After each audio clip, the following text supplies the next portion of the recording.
O iPhone da minha esposa, repousado sobre o mármore Carrara da ilha da cozinha, não parava de vibrar. O visor iluminava-se repetidamente com notificações de um homem que eu julgava ser apenas um conhecido de mercado. O que descobri naquela noite, porém, não foi apenas um caso extraconjugal comum, era o início de um segredo de décadas, um fio solto que, ao ser puxado, estilhaçaria cada pilar da vida que levei 20 anos para construir. Meses depois, eu levaria a esposa desse homem ao gala mais exclusivo da alta sociedade paulistana, e o impacto daquela noite destruiria 4 vidas de forma irreversível.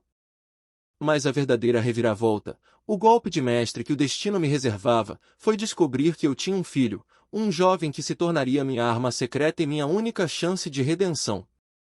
Meu nome é Gabriel Santos. Tenho 44 anos. E até 6 meses atrás, eu ostentava a arrogância de quem achava que tinha tudo o que um homem poderia desejar. Construí meu império do absoluto zero. Lutei para escapar de um bairro operário na periferia profunda de São Paulo, enfrentando horas de ônibus e trens lotados, até me consolidar como um dos investidores de risco mais temidos e bem-sucedidos da Avenida Faria Lima. Meu portfólio ultrapassava os reais 250 milhões, com participações agressivas que iam de unicórnios de tecnologia a gigantes de dispositivos médicos. Para mim, o sucesso não era um estado financeiro, era minha própria pele, minha identidade. Conheci Beatriz há 12 anos, em um leilão beneficente luxuoso. Ela tinha 29 anos na época. Era uma morena deslumbrante, com olhos verdes hipnóticos que pareciam guardar mistérios que eu estava disposto a passar a vida inteira decifrando. Ela trabalhava como coordenadora de eventos de captação de recursos para o alto escalão, o tipo de mulher magnética que deixava bilionários confortáveis enquanto os seduzia a abrir as carteiras para causas nobres.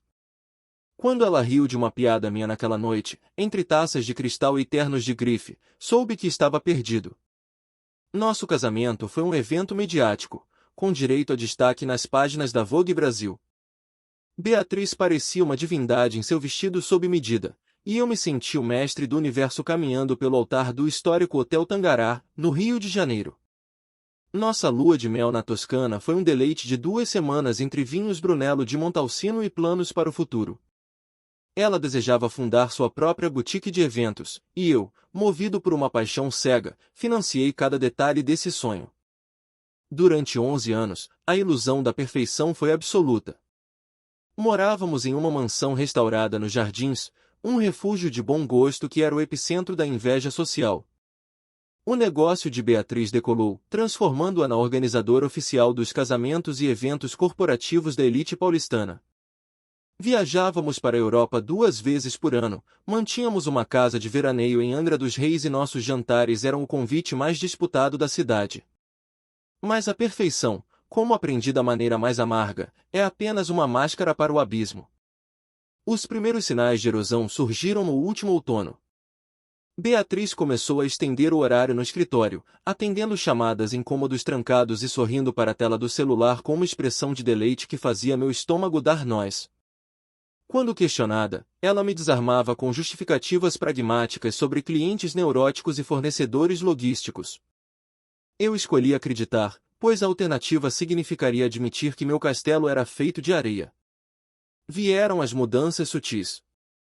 Treinos de funcional com roupas esportivas de grife caríssimas, um interesse súbito por lingeries de seda que eu nunca chegava a ver, e conferências de fim de semana que surgiam do nada. Isoladamente, cada desculpa era plausível, juntas, desenhavam um padrão de traição que eu me recusava a aceitar. A noite da revelação foi um acidente do destino. Eu deveria estar em Curitiba fechando um aporte em uma startup de biotecnologia, mas a reunião foi adiada. Peguei um voo antecipado, pretendendo surpreendê-la com um jantar no renomado Figueira Rubaiá. Em vez de boas-vindas, encontrei o celular dela vibrando freneticamente sobre a bancada enquanto o som do chuveiro ecoava no andar de cima. Tiago Alves. O nome no visor fez o ar faltar nos meus pulmões. Ele não era um estranho, era o CEO da Lumina Empreendimentos, um tubarão do setor imobiliário com quem eu quase fechei negócio há 2 anos. Um homem alto, de cabelos grisalhos impecáveis e uma arrogância polida típica dos clubes de campo mais restritos. Ele era casado com Helena, uma mulher elegante que eu respeitava profundamente de nossas interações em eventos sociais.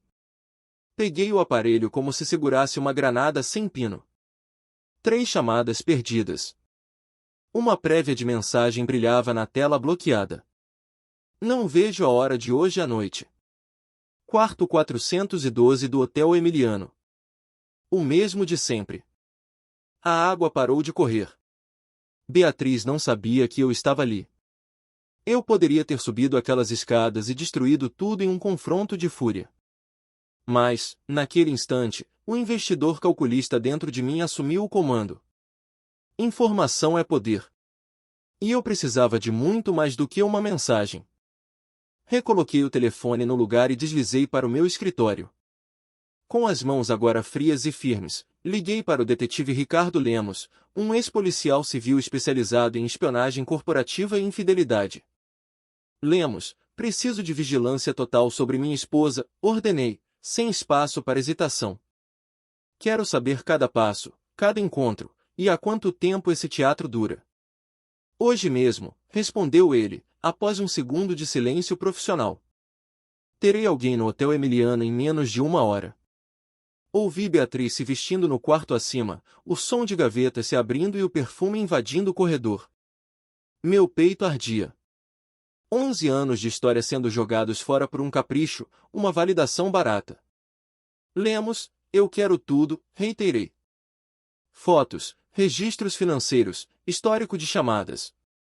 Se ela decidiu me trair na minha própria cidade, eu quero saber quão profundo é esse buraco.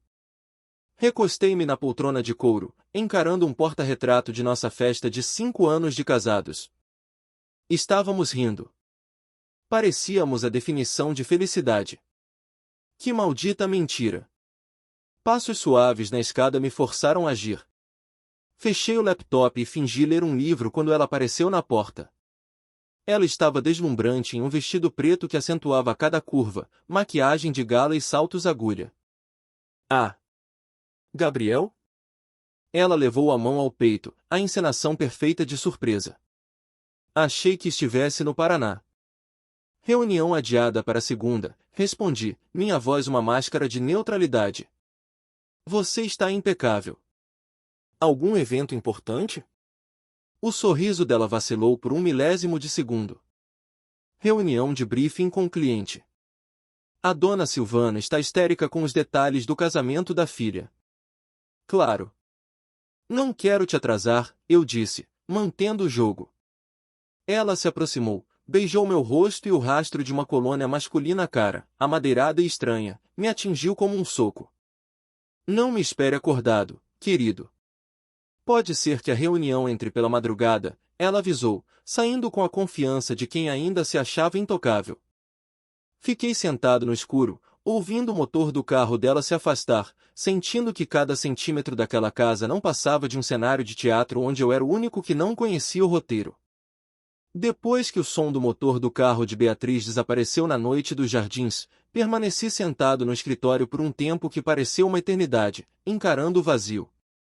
A mansão, antes um símbolo de conquista, agora parecia um cenário de teatro de vanguarda, onde eu vim encenando um papel patético sem saber que o roteiro já havia mudado. Cada jantar compartilhado à luz de velas, cada confidência sobre o mercado, cada momento de intimidade sob lençóis egípcios. Quanto daquilo fora real e quanto for apenas o ensaio de uma mentirosa profissional. Meu celular vibrou, quebrando o silêncio fúnebre. Era uma mensagem de Lemos. Alvo localizado. Hotel Emiliano, na Oscar Freire, como você previu. Estamos em posição. Monitoramento iniciado. Levantei-me e fui até o bar de Jacarandá. Servi-me de uma dose generosa de um uísque Macallan 18 anos, a cachaça, por mais rara que fosse, não tinha o peso necessário para aquela noite. Tentei focar em relatórios de compliance de uma startup de fintech, mas as palavras dançavam na tela, borradas pela fúria fria que começava a cristalizar em minhas veias. Por volta da meia-noite, o veredito final chegou em um texto curto. Confirmação visual obtida. Ela não volta para casa hoje. Estão no 412. Não dormi. Passei a madrugada na varanda gourmet, observando as luzes de São Paulo diminuírem enquanto o álcool e o ódio planejavam meus próximos passos. Ao amanhecer, com os olhos ardendo mas a mente afiada como um bisturi, tomei 3 decisões que selariam o destino de todos nós. Primeiro, liguei para o meu advogado pessoal, o Dr. Ricardo Albuquerque. Somos amigos desde os tempos em que dividíamos marmitas na faculdade e hoje, ele é o maior especialista em divórcios de alto patrimônio para a casta dominante da cidade. Quando expliquei o cenário, o tom de voz dele mudou instantaneamente para o modo de guerra. Gabriel, meu amigo, antes de darmos o primeiro passo oficial. Você tem certeza absoluta disso? No nosso meio, um processo desses é uma bomba atômica. Uma vez disparada, não há tratado de paz que a detenha. Tenho certeza, Ricardo, respondi, observando o sol nascer sobre os prédios da Paulista. Prepare a artilharia, mas segure o fogo. Quero o controle total do momento da detonação. Segundo, iniciei uma manobra financeira silenciosa. Liquidei posições em fundos de investimento não essenciais e transferi o capital para contas de custódia fora do alcance imediato de Beatriz. Era uma movimentação perfeitamente legal, protegendo o patrimônio que eu já possuía antes da união estável, mas o objetivo era claro: estrangular as opções financeiras dela assim que a máscara caísse. Terceiro, e talvez o mais perigoso, comecei a dissecar a vida de Helena Alves. Se Tiago queria invadir meu território, eu garantiria que ele perdesse o dele. O relatório detalhado de Lemos chegou por e-mail criptografado naquela tarde. As fotos eram um soco no estômago. Beatriz e Tiago entrando no lobby do Emiliano com uma naturalidade obscena. As imagens da manhã seguinte mostravam uma intimidade doméstica, toques casuais que indicavam uma rotina estabelecida. Mas o que realmente me interessou foi o rastreamento financeiro. Registros discretos de reservas e cartões mostravam que o caso durava 8 meses. 8 meses. Não eram apenas algumas escapadas, era uma vida paralela. 8 meses de reuniões de última hora. 8 meses de beijos de boa noite e mundos de mentiras. A traição era um câncer com metástase, muito mais profundo do que eu ousara imaginar. Naquela noite, Beatriz retornou para casa carregando orquídeas exóticas. Desculpe por ontem, meu amor, disse ela, com aquela voz aveludada, enquanto arrumava as flores em um vaso de cristal baccarat.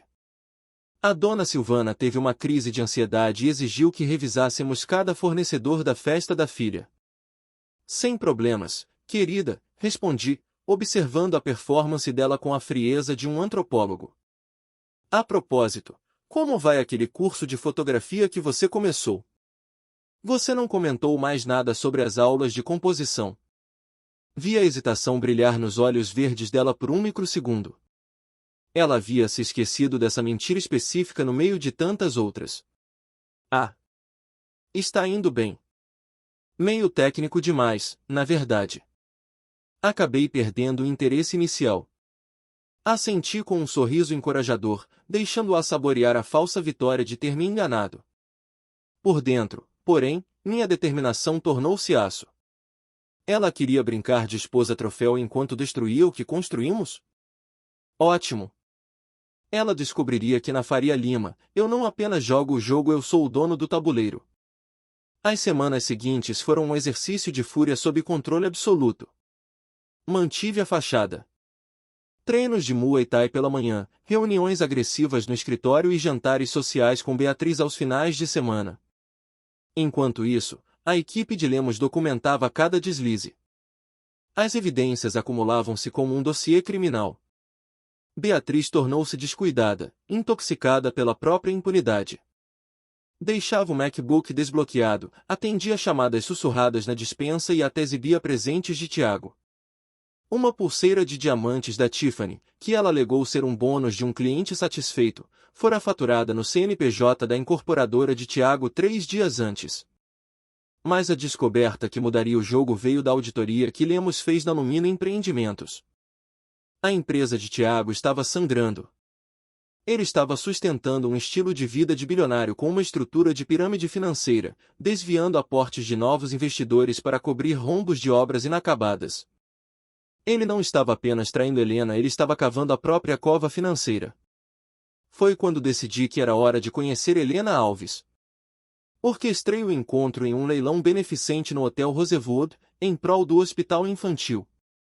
Beatriz estava lá, trabalhando na coordenação, impecável, como sempre. Tiago circulava como um tubarão, posando de grande filantropo enquanto sua empresa apodrecia por dentro. Helena chegou sozinha, elegante em um vestido azul marinho sóbrio, mas o cansaço em seu rosto era evidente para quem sabia olhar. Helena, eu disse, aproximando-me dela enquanto ela observava uma obra de arte. Gabriel Santos. Já nos cruzamos em alguns jantares da associação.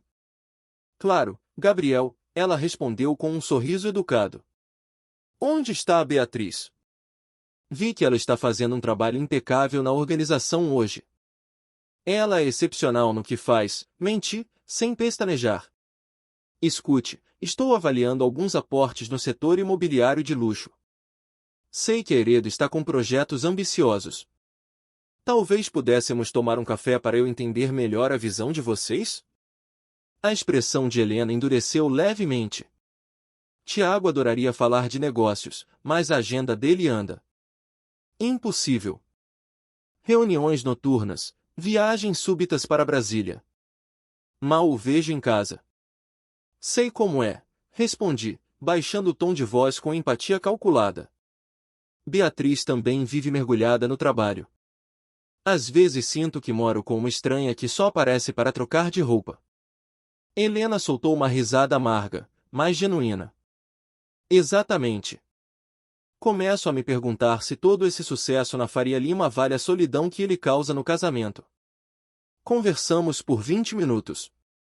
Sob a superfície da conversa social, eu a estudava.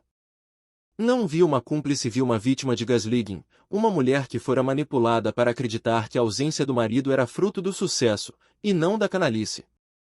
Ao final da noite, eu havia plantado a semente da dúvida e me posicionado como o único aliado que compreendia sua dor. Caminhando para o meu carro no valet, o peso do que viria a seguir me atingiu. 4 vidas seriam reduzidas a cinzas. Mas, naquele momento, eu sabia que apenas 2 delas mereciam o fogo. A parte mais difícil da justiça, percebi, é aceitar que inocentes são pegos no fogo cruzado. Mas Tiago e Beatriz fizeram suas apostas. Agora, era hora de eu dar as cartas. 3 semanas após o início da minha caçada silenciosa, o detetive Lemos me convocou para um encontro que mudaria o eixo da minha existência. Não nos reunimos em um restaurante sofisticado de Pinheiros, mas sim em uma padaria de balcão de fórmica riscada no centro histórico, longe dos olhares curiosos da elite financeira. O cheiro de café coado e pão na chapa preenchia o ar enquanto ele deslizava uma pasta parda, gasta nas bordas, sobre a mesa. Gabriel, há algo mais que surgiu durante a varredura periférica. Não tem ligação direta com a traição da sua esposa, mas é um desdobramento que pode complicar, ou mudar, todo o seu tabuleiro. Abri a pasta e, por um instante, o ruído do trânsito da Praça da Sé desapareceu. Lá dentro, fitando-me de uma fotografia mal iluminada, estava um rapaz de 19 anos que era minha imagem cuspida e escarrada naquela idade.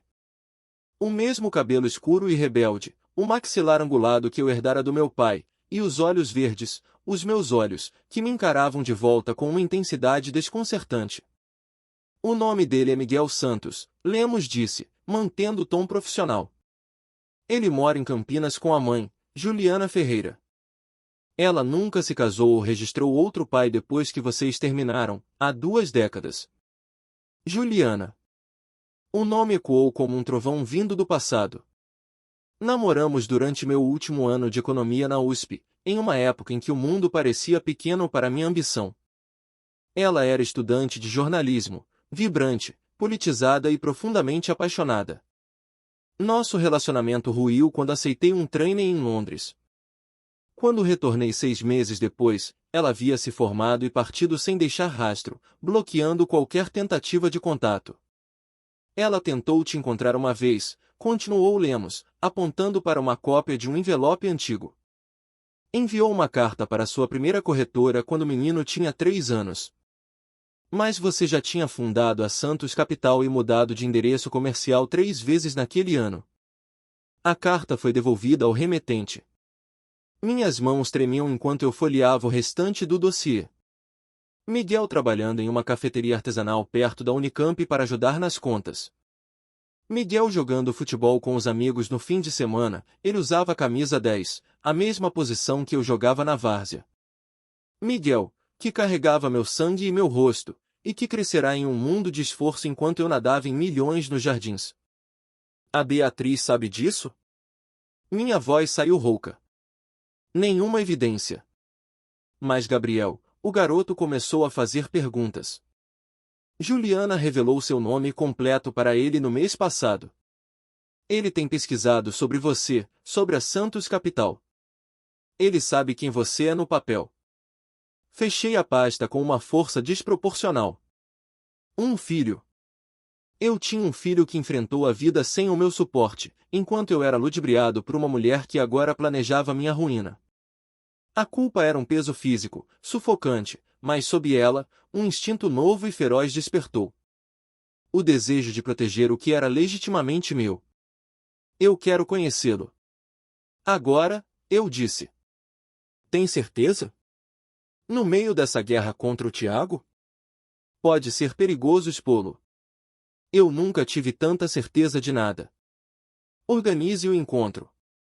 Naquela noite, em nosso casarão silencioso, observei Beatriz falar animadamente sobre o buffet de um evento futuro. Eram mentiras coreografadas, palavras vazias sobre flores e talheres. Pela primeira vez, não senti apenas ódio por ela, senti uma indiferença glacial. Eu tinha algo real agora. Você está muito quieto, Gabriel. Algum problema com os fundos de tecnologia? Ela perguntou, aproximando-se para um beijo de boa noite que cheirava a falsidade. Apenas pensando no futuro, querida, respondi, sustentando o olhar. No futuro que está sendo construído exatamente como deveria ser. 2 dias depois, estive em Campinas. A cafeteria era um reduto de estudantes. Paredes de tijolinho aparente, Wi-Fi instável e o aroma forte de grãos torrados. Cheguei cedo, escolhendo uma mesa estratégica de onde pudesse monitorar a entrada. Miguel entrou às 14 horas em ponto. Vê-lo ao vivo foi como atravessar um portal no tempo. Ele se movia com a mesma autoconfiança defensiva que eu tinha, o mesmo tique nervoso de passar a mão no cabelo quando estava concentrado. Esperei ele assumir o posto atrás do balcão e me aproximei.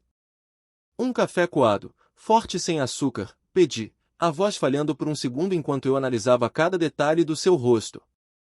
Com certeza, ele respondeu, parando por um instante. Seus olhos se estreitaram, examinando minhas feições com uma percepção assustadora. O senhor. A gente se conhece? O seu rosto me é muito familiar. Escuto muito isso, respondi. Paguei com uma nota de R$50,00 e fiz um sinal para ele guardar o troco, mas antes que eu pudesse sair, percebi que ele não era do tipo que se deixava comprar por gorjetas. Ele apenas colocou a nota no caixa com um olhar desconfiado. Fiquei em uma mesa de canto por 1 hora, fingindo ler relatórios no tablet enquanto via meu filho trabalhar. Ele era eficiente, calmo e tinha um caráter que brilhava nas pequenas ações, como quando ajudou uma senhora a carregar as sacolas até a porta. Quando o turno dele terminou, eu o segui até uma praça arborizada onde ele costumava estudar. Ele abriu um livro grosso de direito constitucional. Garoto inteligente. Me aproximei lentamente. Se importa se eu me sentar? O sol está melhor deste lado. Ele levantou os olhos, a mesma expressão intrigada de antes. Fique à vontade. Ficamos em silêncio por minutos que pareceram horas. Finalmente, Miguel fechou o livro e se virou para mim, direto como um trem de carga. Ok, isso já passou do limite do bizarro. Você estava na cafeteria me encarando, agora está aqui. Ou você é um investidor muito entediado ou está me seguindo. O que você quer? Eu havia ensaiado esse discurso 1000 vezes na minha cabeça durante o trajeto, mas ali, diante da verdade nua e crua, as palavras polidas de investidor sumiram. Miguel, meu nome é Gabriel Santos. E eu acho que nós dois sabemos por que estou aqui. O reconhecimento o atingiu como um impacto físico. O sangue fugiu de seu rosto, deixando-o pálido, antes que uma onda de rubor subisse pelo seu pescoço. É você, ele sussurrou, a voz carregada de uma vida inteira de perguntas. Você é o homem das notícias da Faria Lima. Você é meu pai. Sim, respondi. Eu sou. Miguel soltou uma risada amarga, um som seco que me cortou mais do que qualquer auditoria negativa. 20 anos. 20 anos de silêncio e você simplesmente aparece no meu trabalho como se estivesse escolhendo um investimento? Eu não sabia de você, Miguel. Juro pela minha honra, eu só descobri a sua existência há 3 dias. A carta da sua mãe nunca chegou às minhas mãos. A raiva dele era pura, legítima e devastadora. Ouvi-o desabafar 2 décadas de mágoas enquanto o movimento da cidade continuava ao nosso redor, indiferente ao drama que se desenrolava naquele banco de praça. Quer saber o que é o mais engraçado? Miguel disse, os olhos marejados de fúria. Eu criava versões de você. Minha mãe evitava o assunto, então eu imaginava que você era um herói, ou talvez alguém que tinha morrido em segredo. Mas você estava apenas a 100 quilômetros daqui, acumulando milhões e saindo na capa de revistas. Eu fui ambicioso e cego, Miguel. Focado em deixar uma marca no mundo, esqueci de olhar para o que realmente importava, admiti, sentindo o peso da minha própria arrogância. Mas as coisas mudaram. Peguei meu celular e mostrei a ele, sem filtros, as fotos que Lemos havia tirado. Beatriz e Tiago. A traição, as mentiras, o esquema imobiliário sujo. Minha vida é uma fachada de vidro que está prestes a quebrar. Minha esposa está com esse homem há 8 meses. Estou preparando o contra-ataque. E descobrir você.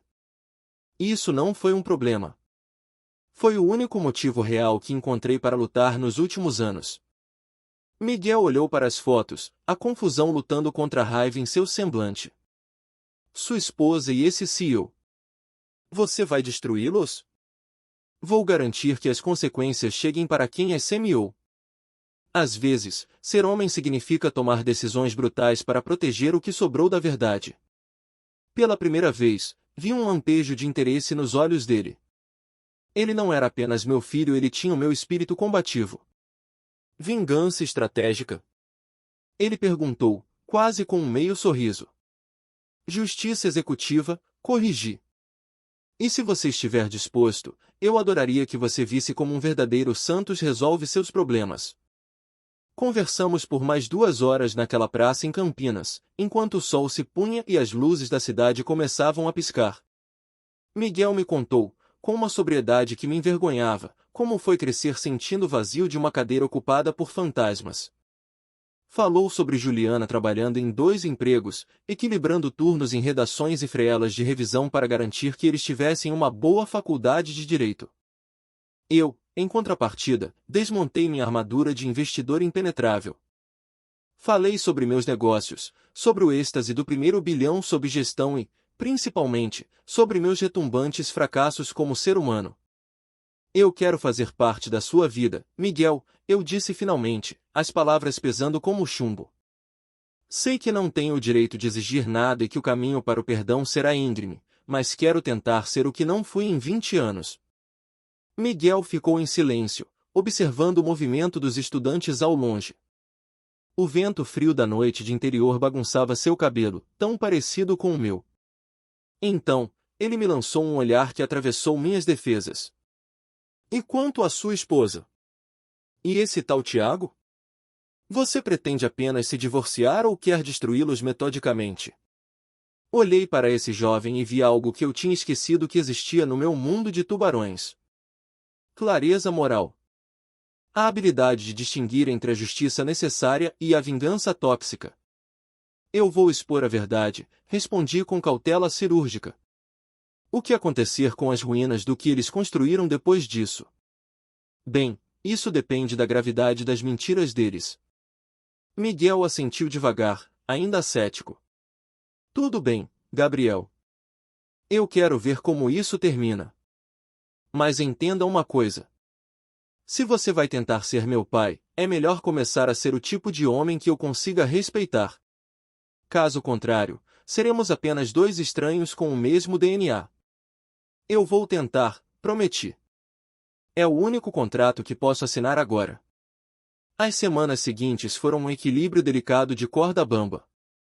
De um lado, eu refinava os detalhes do meu acerto de contas com o detetive Lemos do outro, tentava construir uma ponte com Miguel.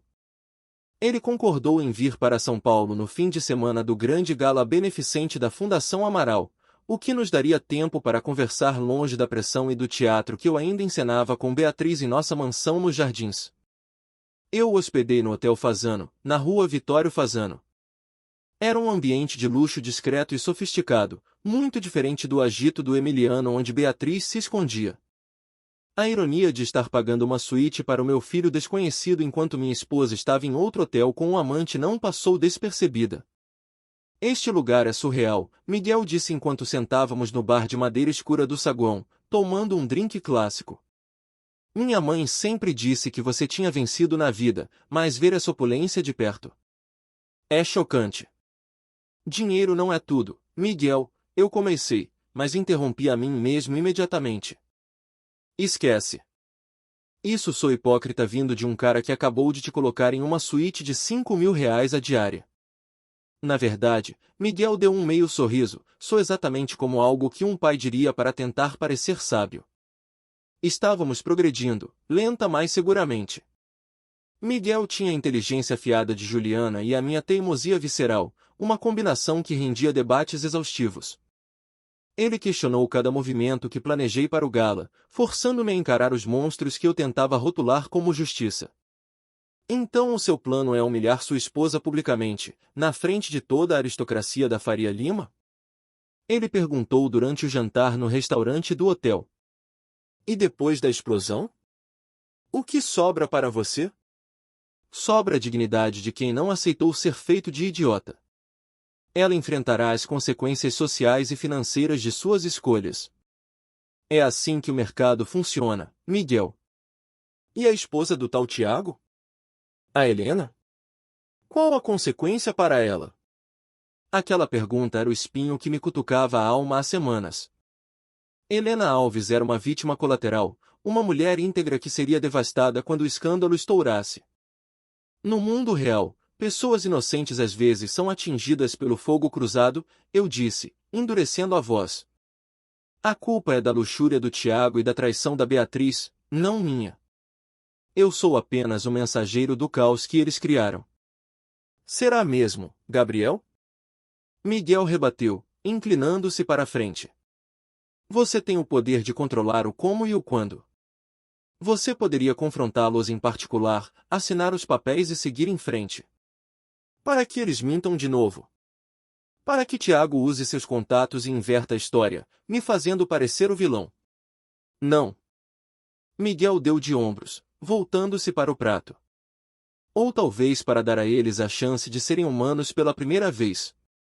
Mas eu entendi. Você quer o espetáculo. Quer que o sangue deles manche o tapete vermelho.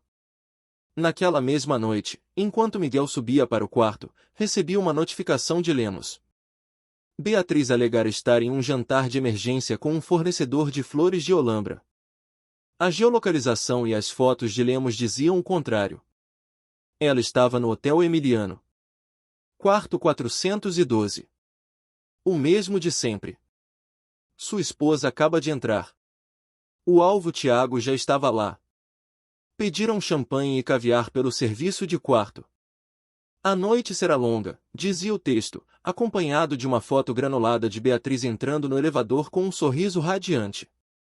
Mostrei a mensagem para Miguel no dia seguinte. Ele a leu em silêncio, sem expressar surpresa. Você poderia acabar com isso agora, ele disse. Ir até lá, bater na porta e encerrar o teatro hoje mesmo. Eu poderia, mas não vou, admiti, sentindo o veneno da humilhação subir pela garganta.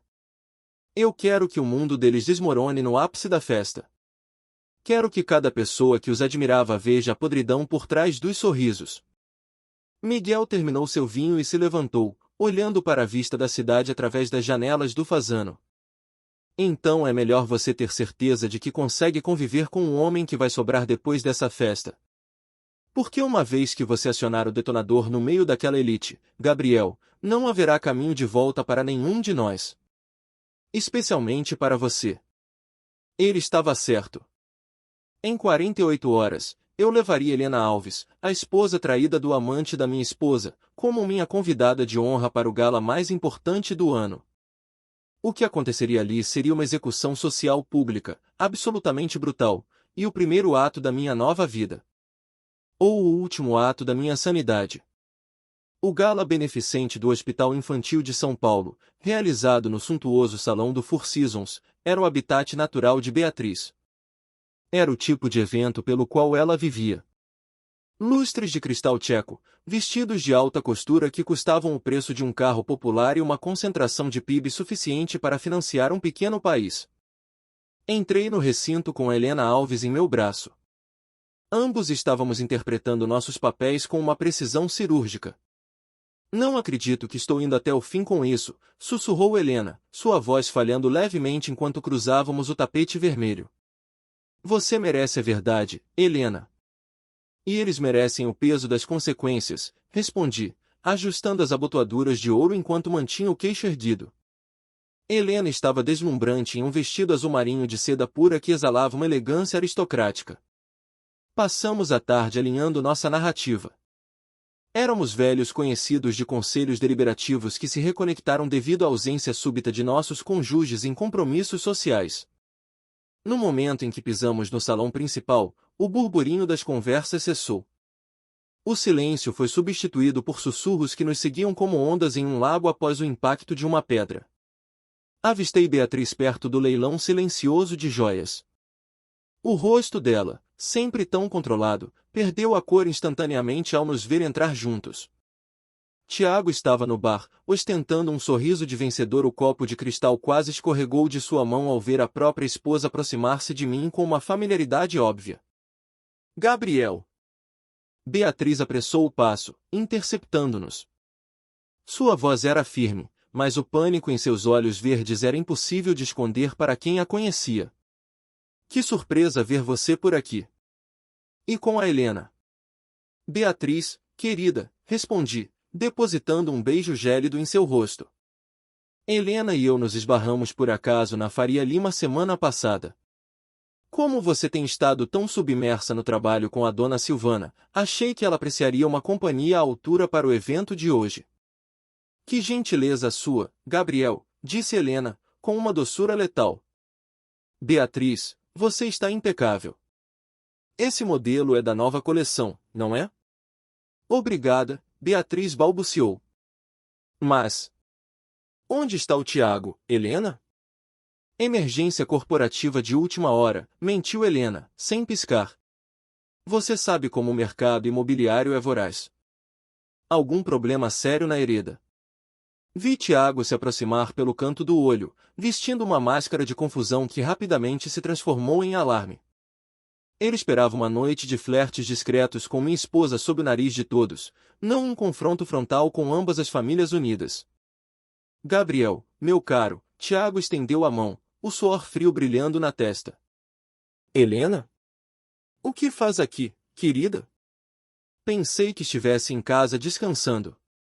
O Gabriel foi um cavalheiro e me resgatou do tédio, Helena disse, segurando a mão dele, mas mantendo o braço entrelaçado ao meu. Já que você tem trabalhado tantas horas extras ultimamente, achei que não se importaria. Ficamos os quatro ali, um quadro perfeito de hipocrisia paulistana, cada um segurando sua mentira enquanto a verdade pairava entre nós como uma arma carregada e sem trava. Os convidados ao redor já começavam a notar a tensão elétrica. Talvez devêssemos ocupar nossos lugares, sugeri com um sorriso predatório. Tomei a liberdade de unificar nossas reservas. Estamos todos na mesma mesa hoje. O rosto de Beatriz ficou lívido. Na mesma mesa? Mas eu não sabia. Eu comprei a mesa principal, para 10 pessoas, sorri, saboreando o momento. O Miguel também vai se juntar a nós. Miguel? Perguntou Tiago, confuso. Meu filho, respondi, observando o choque estampar-se nos dois. Beatriz nunca mencionou que eu tinha um herdeiro? Que lapso! Ele está ansioso para conhecer minha esposa e seus sócios mais íntimos. A noite estava prestes a se tornar um massacre, e eles não tinham ideia da profundidade da cratera. Miguel chegou minutos depois, impecável em um smoking sob medida da Hermenegildo Zegna, movendo-se com a autoridade nata de um santos. Pai, ele disse, abraçando-me antes de se voltar para a mesa com um olhar penetrante. Você deve ser a Beatriz. Ouvi muito sobre você. E o senhor deve ser o senhor Alves. Prazer. O jantar foi uma tortura de polidez excruciante. Tiago checava o iPhone a cada 10 segundos, buscando uma rota de fuga que não existia. Beatriz mal tocou no risoto de trufas. Então, veio o momento da sobremesa. Levantei-me, batendo levemente com uma colher de prata em minha taça de champanhe. O som cortante silenciou os 300 convidados do salão. Senhoras e senhores, peço um minuto da atenção de vocês, comecei, minha voz sendo amplificada pelo sistema de som do hotel. Gostaria de propor um brinde. Não apenas à filantropia, mas àquilo que sustenta qualquer sociedade digna. A lealdade. E, principalmente, as consequências inevitáveis da traição. Nesse instante, conectei meu dispositivo ao sistema de projeção do gala. A primeira imagem surgiu no telão gigante atrás do palco. Beatriz e Tiago entrando no Hotel Emiliano. Um suspiro coletivo de horror percorreu a multidão. A segunda foto mostrava-os em um momento inequívoco no estacionamento. A terceira os capturava na intimidade do escritório de Tiago. Por 8 meses, continuei, minha voz fria como gelo, estas duas pessoas conduziram um simulacro de vida pelas costas de quem os amava e confiava neles. Mentiram para seus cônjuges, para seus amigos e para este círculo social. Beatriz começou a soluçar audivelmente, a maquiagem borrando seu rosto perfeito. Tiago parecia prestes a ter um colapso cardíaco. A elite de São Paulo assistia, entre o horror e o fascínio mórbido, à execução pública de 2 de seus membros mais proeminentes. Mas a traição não é apenas afetiva, anunciei, mudando o slide para planilhas de auditoria e fluxos de caixa. Tiago Alves vem operando Alumínio Empreendimentos como um esquema de pirâmide, desviando o capital de vocês, investidores, para sustentar esse estilo de vida decadente. A empresa está tecnicamente falida. Enquanto ele posava de tubarão, estava apenas roubando seus parceiros. Seguranças em trajes civis surgiram nas entradas do salão. Não eram funcionários do Four Seasons, eram agentes federais e oficiais de justiça. O detetive Lemos havia coordenado a entrega das provas à Polícia Federal horas antes. Helena levantou-se ao meu lado, sua voz ecoando com uma força que eu nunca vira. Estou protocolando meu divórcio amanhã. E entrarei com uma ação criminal por fraude, estelionato e danos morais. Eu farei o mesmo, acrescentei, olhando nos olhos de Beatriz. Nosso contrato, em todos os sentidos, acaba aqui. Tiago tentou se levantar para sair pela lateral, mas Miguel se colocou em seu caminho, bloqueando a passagem com uma presença física imponente. Meu filho olhou-o com desprezo e disse apenas: Sente-se, Tiago. Pela primeira vez na vida, encare o que você fez como um homem.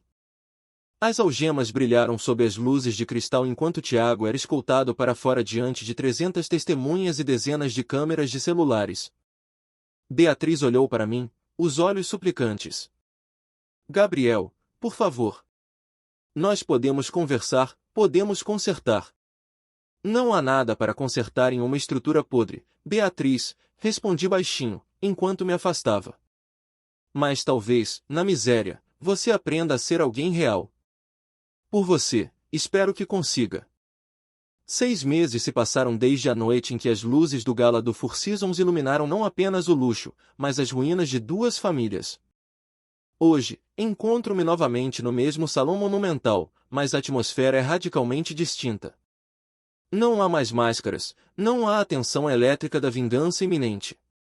Estamos aqui para celebrar a formatura de Miguel na Faculdade de Direito. Após o turbilhão que se seguiu àquela noite, Miguel tomou uma decisão que mudou nossas vidas. Ele se transferiu para a USP, em São Paulo, para que pudéssemos finalmente encurtar os 20 anos de distância que nos separavam. Passamos cada fim de semana dos últimos meses mergulhados em conversas reais, recuperando o tempo perdido entre jantares despretensiosos e jogos de futebol, construindo a relação que o destino nos roubou e que minha própria cegueira permitiu que fosse adiada. Ver meu filho subir naquele palco, com o queixo erguido e o olhar focado, trouxe-me um orgulho visceral que nenhuma vitória agressiva na Faria Lima, nenhum IPO de sucesso ou aporte milionário jamais me proporcionou. O poeira assentou, e o destino de cada peça no tabuleiro seguiu seu curso natural. Beatriz voltou para Campinas. O divórcio foi rápido e implacável. As provas de infidelidade e o contrato pré-nupcial que assinei anos atrás deixaram-na com o mínimo necessário. Hoje, ela trabalha como coordenadora de eventos em um hotel de médio porte na região. Vi algumas fotos dela recentemente. Não há mais joias da Tiffany ou vestidos da Vogue, apenas o rosto de uma mulher que está recomeçando do zero, aprendendo, talvez tarde demais, o valor da integridade sobre o status. Tiago Alves teve o desfecho que sua arrogância plantou. O escândalo do Gala foi apenas o pavio. A auditoria que lemos e eu entregamos às autoridades desencadeou uma investigação federal que revelou um rombo de bilhões. Ele foi condenado a 15 anos de prisão em regime fechado por gestão fraudulenta, lavagem de dinheiro e estelionato. Seu nome, antissinônimo de poder imobiliário, agora é um aviso sombrio nos corredores das grandes incorporadoras. Helena tomou o caminho da cura. Com o que restou do patrimônio após o acordo de divórcio e a liquidação dos bens de Tiago, ela mudou-se para Florianópolis. Longe do cinza opressor de São Paulo, ela abriu uma galeria de arte à beira-mar. Trocamos mensagens ocasionalmente. Ela parece ter finalmente encontrado a paz e a leveza que a sombra de Tiago nunca permitiu que ela tivesse. Algum arrependimento, pai? Miguel me perguntou, enquanto ajustava o pesado anel de formatura no dedo, um presente que fiz questão que fosse um símbolo de seu próprio esforço. Olhei ao meu redor, para o salão agora preenchido por risos sinceros e famílias reais. Vi a justiça que foi aplicada não por ódio, mas por necessidade, e a verdade que, embora dolorosa, finalmente prevaleceu. Nenhum, Miguel, respondi, colocando a mão em seu ombro. Aprendi que, às vezes, ser homem significa tomar as decisões mais difíceis, aquelas que ninguém quer tomar, para mostrar que ações têm consequências inevitáveis. A omissão é a forma mais covarde de traição. Miguel sorriu, um sorriso que carregava a sabedoria que ele desenvolveu muito antes de mim. E às vezes, pai, ser homem significa saber exatamente quando parar de destruir e começar a construir algo que não caia com o próximo vento. Ele estava certo. O ciclo da vingança havia se fechado, deixando para trás apenas as cinzas do que era falso.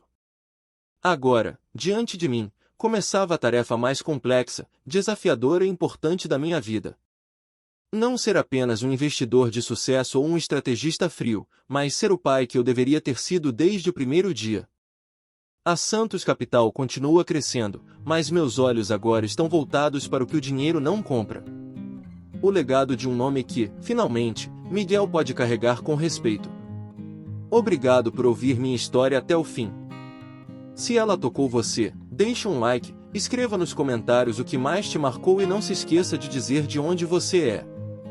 Inscreva-se no canal, muitas outras histórias ainda estão por vir.